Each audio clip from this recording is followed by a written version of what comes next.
আসসালামু আলাইকুম এভরিওয়ান।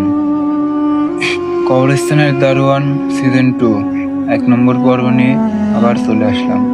তো চলুন গল্প শুরু করা। ভয়, রোমাঞ্চকর এবং রহস্যের দুনিয়া থেকে।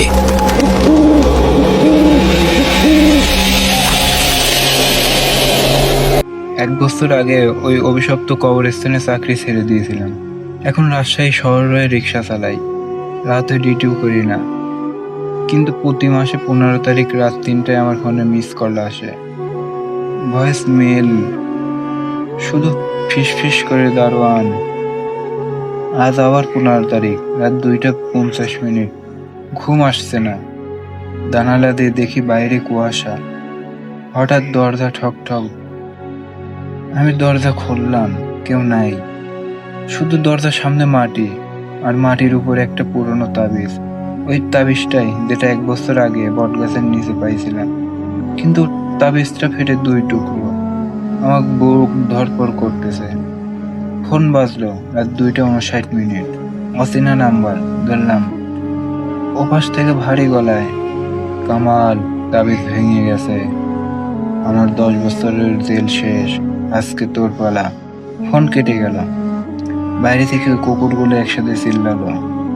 আমি দৌড়ে কবরস্থানে গেলাম, কারণ মোড়ল চাচা ফোন দিয়ে বলল বাবা নতুন দারোয়ান নিখোঁজ। গিয়ে দেখি গেট খোলা, 3 তলায় ভাঙা।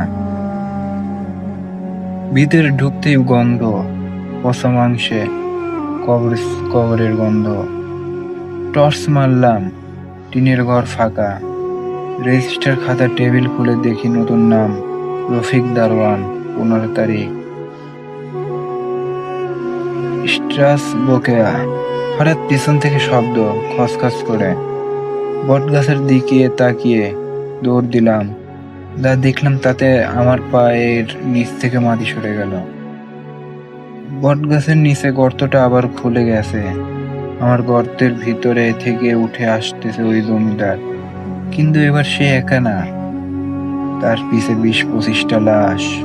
সবার গায়ে কাফন, সবার চোখে আগুন। জমিদার হাসতেছে। কামাল, তুই ফিরে আসছিস, ভালো হয়েছে, আজকে নতুন আরো।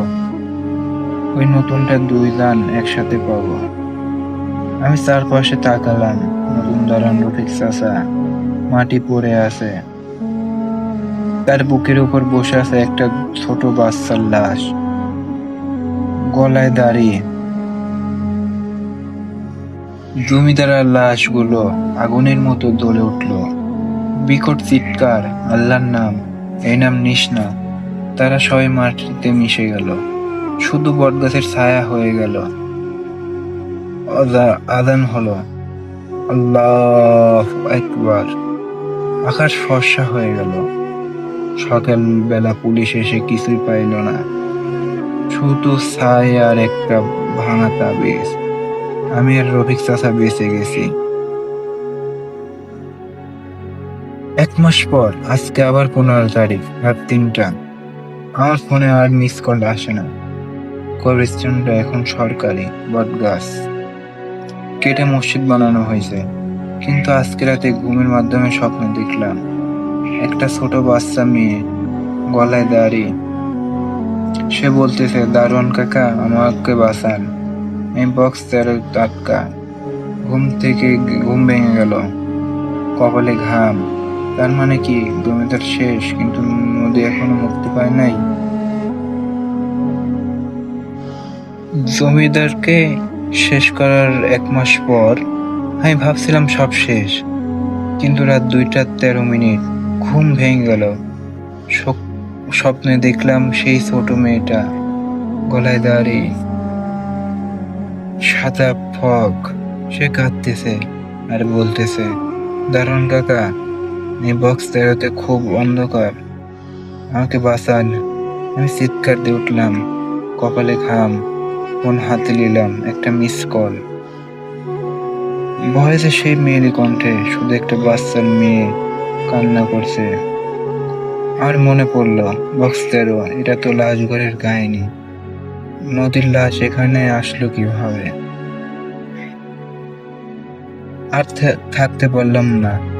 বাইক নিয়ে সোজা রাজশাহী মেডিকেলের লাশঘরে গেলাম। 10 বছরের আগে বন্ধ করে দেওয়া হয়েছে বলে ভূতের বাড়ি।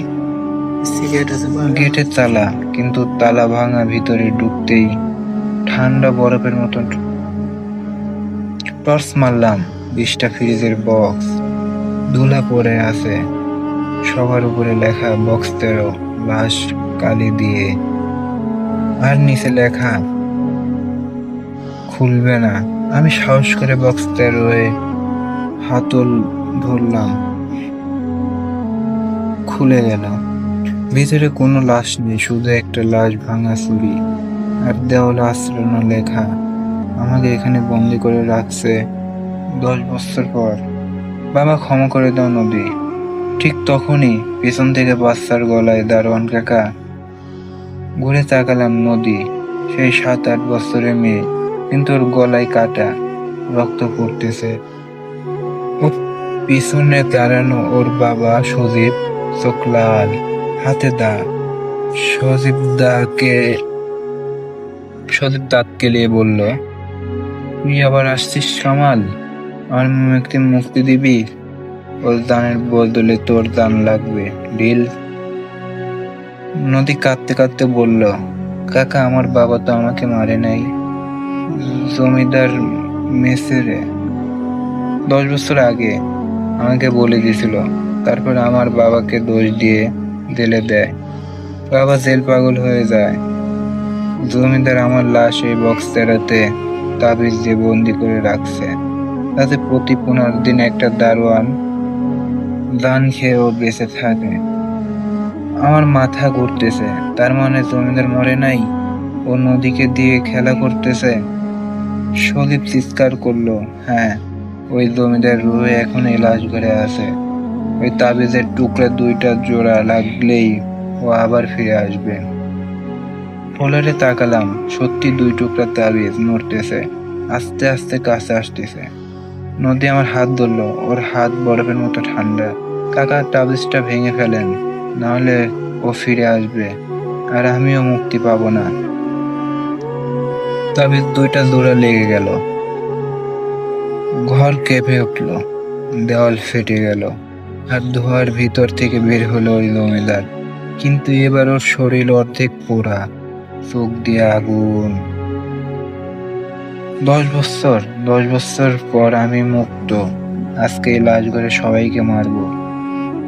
সে প্রথম নদী দিয়ে দা উঁচু করলো। আমি দৌড়ে গিয়ে নদীকে সরালাম।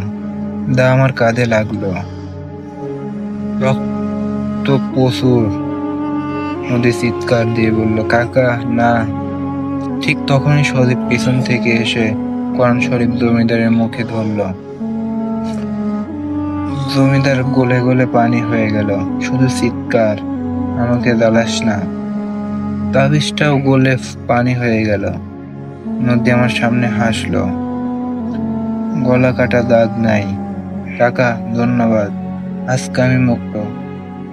আর ওই বাবার সজীব ধোয়া হয়ে গেল। আজান হলো, আল্লাহু আকবার।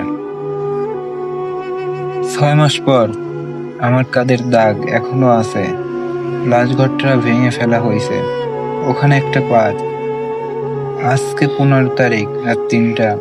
আমার ফোনে আর কোনো কল আসে না, শুধু সকালে একটা চিঠি পাইছি, খামের ভিতরে একটা লাল চুড়ি আর চিরকুটে লেখা, ধন্যবাদ দারোয়ান কাকা, আমি এখন ভালো আছি। নদী। জমিদার শেষ, নদী মুক্ত। কিন্তু আজকে রাত আবার স্বপ্ন দেখলাম, একটা নতুন কবরস্থান আর গেটে লেখা, নতুন দারোয়ান লাগবে।